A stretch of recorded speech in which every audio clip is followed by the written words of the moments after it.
Hello friends, उम्मीद करता हूँ आप सभी अच्छे होंगे। दोस्तों, आज के इस वीडियो के अंदर हम बात करने वाले हैं यूपीआई पेमेंट के बारे में, या हम बोल सकते हैं ऑनलाइन पेमेंट के बारे में। कुछ क्यूरीज है, कुछ क्वेश्चंस मैंने निकाले हैं जिसके आंसर्स मैं आपको आज इस वीडियो के अंदर देने वाला हूँ। सबसे पहला क्वेश्चन तो यही है कि क्या हमारे लिए ये चीज़ें सेफ है, यानी ऑनलाइन पेमेंट और यूपीआई पेमेंट की अगर हम बात करें तो क्या ये हमारे लिए सेफ है, ये मैं आपको बताने वाला हूँ। सेकंड थिंग, यहाँ पर इसके अंदर हम कवर करेंगे कि क्यों लोग इससे डरते हैं, इसे इस्तेमाल करने से और रजिस्टर करने से क्यों लोग जो है इससे डरते हैं, और क्या हमें करना चाहिए, क्या नहीं करना चाहिए इसे डर निकालने के लिए। और यहाँ पर अगर हम इसका अगर डर हमारा निकल चुका है, अगर हम इसे इस्तेमाल करना चाहते हैं तो किन किन चीज़ों की हमें रिक्वायरमेंट होगी इस पर रजिस्टर करने के लिए, पेमेंट किसी को ट्रांसफ़र करने के लिए, और क्या इसके अंदर चार्जेस होते हैं। तो ये कुछ क्वेश्चंस में इसके आंसर मैं आपको आज जो है इस वीडियो के अंदर देने वाला हूँ। दोस्तों देखिए, यहाँ पर सबसे पहली चीज़ इसके अंदर हम कवर करते हैं कि क्या ये हमारे लिए सेफ़ है। दोस्तों ये क्वेश्चन मार्क है यहाँ पर, ये हमारे लिए सेफ भी है और अनसेफ भी है। तो दोस्तों सेफ कैसे हैं, देखिए यहाँ पर अगर हम किसी से कोई इन्फॉर्मेशन, कोई पर्सनल इन्फॉर्मेशन हमारी कोई अगर हमसे मांगता है, फ़ोन आता है हमें, अगर हम किसी से शेयर नहीं करते हैं, अगर कोई अनट्रस्टेड लिंक से हम कोई एप्लीकेशन डाउनलोड नहीं करते हैं, किसी अनट्रस्टेड लिंक को क्लिक करके हम किसी चीज़ पर विजिट नहीं करते हैं, और दोस्तों यहाँ पर हम डेबिट कार्ड, क्रेडिट कार्ड इसकी डिटेल और सीवीवी नंबर इसकी डिटेल अगर किसी से शेयर नहीं करते हैं, तो दोस्तों ये चीज़ हमारे लिए बिल्कुल सेफ़ है। और अगर ये चीज़ें अगर आप नहीं करते हैं, कहीं पर से कोई भी एप्लीकेशन हम डाउनलोड कर लेते हैं प्ले स्टोर को छोड़कर, एंड्रॉइड की अगर हम बात करें, या तो फिर debit card, credit card number या सीवीवी नंबर, या तो फिर कोई ओटीपी, या तो फिर कोई भी ऐसा पर्सनल इन्फॉर्मेशन अगर आप किसी से शेयर कर लेते हैं जो आपके लिए हार्मफुल हो, तो डेफिनेटली ये चीज़ जो है आपके लिए अनसेफ है। दोस्तों यहाँ पर ये फीचर अगर हम बात करें ऑनलाइन पेमेंट की स्पेशली, तो मैं काफ़ी सालों से इस्तेमाल कर रहा हूँ। मगर अगर आप मेरा पर्सनल एक्सपीरियंस अगर देखें इस चीज़ के बारे में, तो दोस्तों अब तक के मेरे अकाउंट के अंदर, मेरे बैंक अकाउंट में कोई भी किसी भी तरीके की कोई सस्पिशियस एक्टिविटी जो है मैंने नोटिस नहीं की। मैं इन सारी चीज़ों से बच के रहता हूँ, इसके लिए मेरे लिए सेफ है। तो दोस्तों टेक्नोलॉजी के दोनों पार्ट होते हैं, एडवांटेजेस भी होते हैं और डिसएडवांटेजेस भी होते हैं। मैंने आपको बता दिया कब सेफ रहेगा और कब सेफ नहीं रहेगा। तो personal information, debit card, credit card number, CVV number, OTP वगैरह कोई भी इंफॉर्मेशन किसी से भी शेयर नहीं करना है। किसी भी तरीके का केवाईसी का अगर आपको कोई कॉल आता है तो आपको कॉल का रिप्लाई भी नहीं देना है, कोई प्रॉब्लम नहीं है। आप पहले देख लीजिए कौन कॉल कर रहे हैं। बैंक से कॉल अगर आता है आपको, एक्चुअल में बैंक तो क्लियरली बोलते हैं कि यहाँ पर हम कभी भी आपको फोनेटिकली कॉल नहीं करते। जब भी कोई रिक्वायरमेंट होगी आपको विजिट करना होगा बैंक में, और वहीं पर आपकी क्यूरीज, अगर कोई प्रॉब्लम है, दिक्कत है, तो आपको वहीं पर सॉल्व की जाएगी। बैंक क्लियरली बोलते हैं कि हम कभी भी आपसे केवाईसी के लिए जो है फ़ोन पर कॉल नहीं करते। तो ये एक बात तो क्लियर होगी, ये चीज़ आपको नहीं करना है, तो डेफिनेटली आपके लिए सेफ होने वाला है। अगली चीज़, लोग क्यों डरते हैं, तो दोस्तों यहाँ पर देखिए सबसे पहली बात तो हम बोलेंगे कि डर होता है लैक ऑफ इन्फॉर्मेशन की वजह से। हमें इन्फॉर्मेशन नहीं होती है, मालूमात नहीं होती हैं कि किस तरीके से इसे यूज़ करना है। और वही चीज़ जो मैंने आपको पहले बताया कि हमें डर इसीलिए लगता है कि यहाँ पर ये हमारे लिए सेफ़ है या नहीं। कहीं ऐसे तो नहीं होगा कि हमारा बैंक अकाउंट का बैलेंस जो है वो कोई चुरा लेगा। तो दोस्तों यहाँ पर जो चीज़ें मैंने आपसे पहले शेयर की है, अगर आप किसी से शेयर नहीं करते हो वो सारी पर्सनल इन्फॉर्मेशन, तो डेफिनेटली आपका बैलेंस जो है वो कोई भी चुरा नहीं सकता। ये चीज़ को आपको ध्यान रखना है, ठीक है ना। और एक चीज़ यहाँ पर हम बात करते हैं कि अगर आपका डर निकल चुका है, अगर आपको लग रहा है कि यार हमारे लिए सेफ है, दोस्तों ये डेफिनेटली सेफ है। आप इसे बिल्कुल भी नहीं डरिए, क्योंकि यहाँ पर मैंने आपको बताया है कि अगर ये सारी इन्फॉर्मेशन आप शेयर नहीं करोगे तो डेफिनेटली आपको कोई भी किसी भी तरीके का प्रॉब्लम नहीं आने वाला है, ठीक है ना।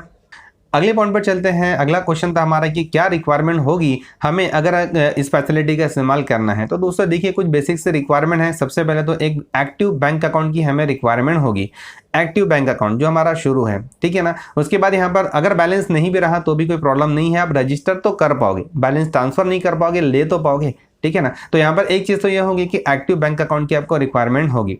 सेकंड थिंग, आपको एक रजिस्टर्ड मोबाइल नंबर की रिक्वायरमेंट होगी, यानी वो मोबाइल नंबर जो आपका बैंक अकाउंट में रजिस्टर्ड है वही आपके मोबाइल में होना चाहिए। अगली रिक्वायरमेंट है हमारी एक स्मार्टफोन विथ इंटरनेट कनेक्शन, यानी यहाँ पर कोई भी आपको स्मार्टफोन की रिक्वायरमेंट होगी और वो इंटरनेट से एक्टिव होना चाहिए, इंटरनेट कनेक्टेड होना चाहिए उसमें।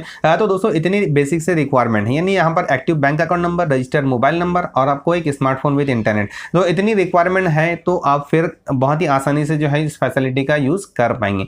अगले हम बात करते हैं दोस्तों, यहाँ पर एक क्वेश्चन जो छूट गया मैं आपको एडिशनली कवर कर देता हूँ। तो दोस्तों अगला क्वेश्चन है हमारा कि कौन कौन से हमारे ट्रस्टेड एप्लीकेशंस हैं जिनको इस्तेमाल करके हम यूपीआई पेमेंट कर पाएंगे, ऑनलाइन बैंकिंग कर पाएंगे। तो दोस्तों देखिए यूपीआई की अगर हम बात करें तो भीम पे एक एप्लीकेशन है, गूगल पे का एप्लीकेशन है और फोन पे एप्लीकेशन है फ्लिपकार्ट का, ठीक है ना। और पेटीएम पे आप यूज कर सकते हो, लेकिन पेटीएम का वॉलेट अगर आप यूज नहीं करोगे तो बेहतर है, ठीक है। अगर मैं पर्सनली अगर मेरा एक्सपीरियंस बताऊं तो मैं सबसे ज्यादा इस्तेमाल करता हूं भीम पे का, जो हमारी गवर्नमेंट का ही एप्लीकेशन है, और सेकेंडरी मैं यूज करता हूं गूगल पे का, ठीक है ना, क्योंकि इसमें रिवार्ड्स भी मिलते हैं, स्क्रैच कूपन्स मिलते हैं, जिसमें कुछ अमाउंट हमें मिल जाती है एक रिवार्ड के फॉर्म में। हमें कुछ जो है वो कुछ अमाउंट हमें गूगल पे जो है वो एक सर्टेन लिमिट पर ट्रांजेक्शन करने पर हमें देता है, तो ये भी एक बेनिफिट हो जाता है। तो उसके लिए मैं इस्तेमाल करता हूँ गूगल पे का। और अगर रिक्वायरमेंट होती है, कभी ज़रूरत होती है, तो मैं इस्तेमाल करता हूँ फ़ोन पे का, जो फ्लिपकार्ट का है।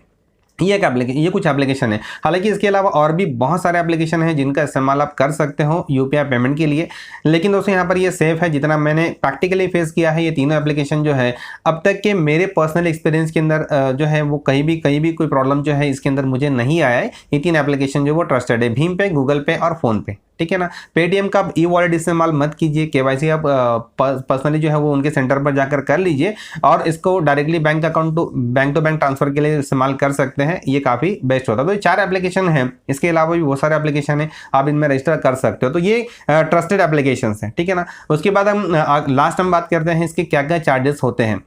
देखिए चार्जेस जो है, जब इसे लॉन्च किया गया तो तब स्टार्टिंग में यहाँ पर चार्जेस जो है वो कोई इसके निकल कर सामने तो नहीं आए थे, लेकिन अभी कुछ पर्सनल प्राइवेट सेक्टर्स बैंक है जो पर्सनली उनका जो उन्होंने चार्ज रखा है उनके कस्टमर के लिए, ठीक है। तो यहाँ पर सबसे पहली बात देखिए, यहाँ पर 2 तरीके के ट्रांजेक्शन इसके अंदर किए जाते हैं। एक तो P2P होता है और एक P2M होता है।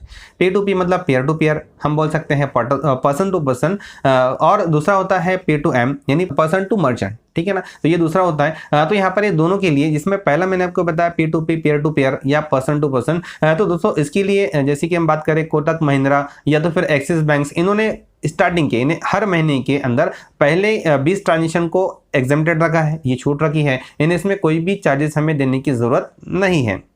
सेकंड, उसके बाद अगर ट्रांजिशन होते हैं 21st अगर आपका ट्रांजिशन होता है उसी महीने के अंदर, तो फिर आपको अप टू 1000 यानी 1000 के बराबर या उससे कम अमाउंट के ऊपर आपको 2.5 रुपीज़, 2.5 रुपीज़ जो है आपको एक्स्ट्रा चार्ज देना होगा, जिसके ऊपर 18% जीएसटी भी अप्लाई होगा, ठीक है। और उसके बाद अगर 1000 के अबाव अगर अमाउंट आप ट्रांसफर करोगे 21st ट्रांजिशन है उसके बाद वाले ट्रांजिशन में, तो 5 रुपीज़ प्लस 18% जीएसटी आपको पे करना होगा। तो ये कुछ ट्रांजिशन की डिटेल है। हालांकि ये पेमेंट की डिटेल है, मतलब पेमेंट के अंदर लगने वाले चार्जेस की डिटेल है, ठीक है ना। ये हर कोई अप्लाई नहीं कर रहा है। बहुत सारे बैंक्स ऐसी हैं जिनके अलग अलग चार्जेस होते हैं और कोई एग्जेम्प्टेड है, किसी ने चार्ज किया है। तो अगर हम बात करें ओवरऑल इन चार्जेस की, तो हर बैंक जो है ये चार्ज अप्लाई नहीं करते, ठीक है ना। अभी आपकी कौन सी बैंक है वो डिपेंड करता है बैंक के ऊपर।